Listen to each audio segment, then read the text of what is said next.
Man, talk about the calm after the storm. Fury, Wilder, 3, the trilogy. I'm gonna be honest. I had some negative things to say about the heavyweight division. I had some negative things to say even about this fight. I wasn't really as excited about this fight as I was the second one, leading up to Saturday. But then when I went and looked at the press conference for myself, and I saw the back and forth banter, and it seems obviously they're selling the fight, but it seems personal, especially given the fact that when Tyson Fury went over to Deontay Wilder on Saturday after the fight, after the 11th round KO, he tried to shake his hands. Wilder wanted no parts, so he kept the same energy. He kept the same energy as before the fight. So I can understand both sides of that. I would like to have seen those guys be able to show some love and respect to one another after a war like that, a battle like that, a trilogy like that, where they just both left it all on the line and put their lives on the line in that ring. I would have liked to see them be able to show some mutual respect at the end. But hey, if you're gonna keep the same energy, I'm cool with that too, because I can understand that in a sport like that's that violent, and if there's some obviously Wilder has said things, accused Fury of things where Fury could have taken it so personally that he did not want to shake hands with Wilder. It was actually kind of interesting to me that obviously he was victorious, right? But it's interesting to me that he was cool with going and shaking hands with Wilder and trying to show some respect at the end, given the accusations that Wilder threw towards him after fight number 2. But at the same time, listen, I don't know if I can be mad at somebody for keeping the same energy. If you're consistent, if you personally don't like somebody, then just hey, why be phony, right? So I guess that was Wilder's approach there. Plus he lost, which we don't. Who likes to lose, especially a warrior like him, because he's definitely that. They both are. So just kind of breaking down what we saw Saturday night. First of all, I was in a great atmosphere. I was at a fight party at my uncle's spot, surrounded by some people that I love, and it was fun. That's what it's all about. I love boxing, but I also love the fact that it can bring people together. People that enjoy boxing, are fans of the sport, or who box themselves. It can bring them together, and next thing you know, like that becomes your plans for a Saturday night, and that's what happened over the weekend. So that was really dope. That for me, that took the experience from here to here. But let's talk about the fight. Right? So it's interesting. After their first fight, I was saying to myself, you know what? It was a draw, and I did think that from a boxing standpoint, Fury was definitely outpointing Wilder. But the fact that Wilder put Fury on his butt on that canvas in that last round, I don't know. Actually, I don't know if that was I'm not sure if that was the 12th round or not, but it was late in the fight. I believe it was one of the championship rounds. But when that happened, I think that right there is what caused that to be a draw. The judges saw that and said, this has to be a second fight, right? Fury, even though Fury believes that he wholeheartedly won that first fight, Wilder believes he wholeheartedly won that first fight. But I would say I was cool with the draw, and Fury versus Wilder 1.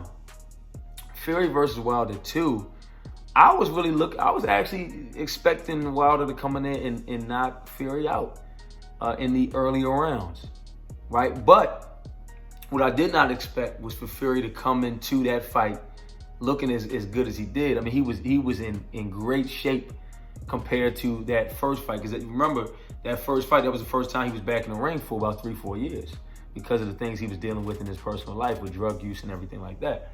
But I was surprised. I didn't think that he had the power to really hurt Wilder in that second fight. And I thought that Wilder was going to be able to put him on the canvas for good in that second fight, but obviously that did not happen. Fury came there in shape. Wilder trimmed down, but it did not seem to translate in terms of quickness or anything like that, because I think he came into that fight at about 212, 215 pounds. And Fury, just like in this trilogy, Fury put his weight on Wilder. He tried to just rough him up, and he was, outclassing him just in terms of his boxing skill, because I think he's a very good boxer. To be 6'9", 280. But yeah, when he hit Wilder with that hook, I believe that was the second round in fight number 2, and from that point on, Wilder's equilibrium was off. His legs were shot. He looked gassed, and he was just trying to survive. It was like he was drowning. He was trying to survive from round 2, from the time he got hit in the second round to the 7th round. I believe it was the 7th round when his trainer at the time, Mark Breland, threw in a towel, which obviously got him terminated. So that shocked us. Then a lot of excuses came out. The accusations came out against Fury, and I don't know what's true. But it made this trilogy that much more exciting. So we get to this fight, and I saw a lot of the work that Wilder was doing with his new trainer, Malik Scott. Much respect to Malik Scott. I've been watching his interviews ever since the night of the fight. Very humble guy, humble brother, great at what he does. Great friends with Deontay Wilder. Just a classy guy. I like him a lot from what I've heard from him thus far. But I thought he did a great job with Wilder. I think that they really tried to, and like he said, he was saying that a lot of the things that he was trying to get out, get Wilder to bring out, that he was trying to bring out in Wilder, are things that he already had from within. And I don't know if that was him just being a friend of Deontay Wilder and not wanting to offend him. From what I've seen from Deontay over the years, I've always looked at him as a knockout artist, not a guy who's really going to go 12 rounds, not a guy who can really outclass you from a boxing standpoint, outpoint you. It's not a pretty fight, but it's a he's a violent fighter. He's going to give you that. He's going to give you the excitement. He's going to get you out of your seat, give you that knockout that you want to see. He's going to send a guy to the hospital, right? That is what I've seen from him over the years. But Malik Scott was saying, hey, he does not get enough credit for his jab. He does not get enough credit for what he can do with his footwork. He does not get enough credit for his boxing ability, his boxing skill. And so they were trying to implement some of those things coming into this fight. And if you look at that first round, in that first round, Wilder, you can see that immediately. What I loved about his approach in that first round was he came out of that corner. When that bell rung, you can tell that he was trying to immediately do things differently. He was trying to immediately implement the things that he went over in training camp, that he gained in training camp, or refined in training camp, or learned in training camp with Malik Scott. He was going to the body immediately. He was using that jab to the body immediately. He was trying to. He wasn't telegraphing the right hand, right? But he was trying to use it, but he wasn't telegraphing that right hand. And he was stalking Tyson Fury in that first round. I love the energy. I love the approach. I was thinking to myself, if he can keep this up, he's gonna probably knock Tyson Fury out in about the 4th or 5th round. That's what I was thinking. That's what I was hoping for, because he really is a front runner. And what I mean by that is, if you look at his history of fighting, it's not like he has a whole bunch of fights where he went the distance. He's a knockout artist. He's trying to get you out of the paint early on. And I really think against a guy like Fury, who is used to going the distance, right? A guy like Fury who can just outpoint you and does not necessarily have the same knockout power. He's not really a knockout artist. I thought that should be the approach. You want to get this guy out of the way, because if you get to that second half of the fight, you're going to be gassed. Fury's going to get that second win, and we saw that in this fight. But who was it who said it? Mike Tyson. I think Mike Tyson said it.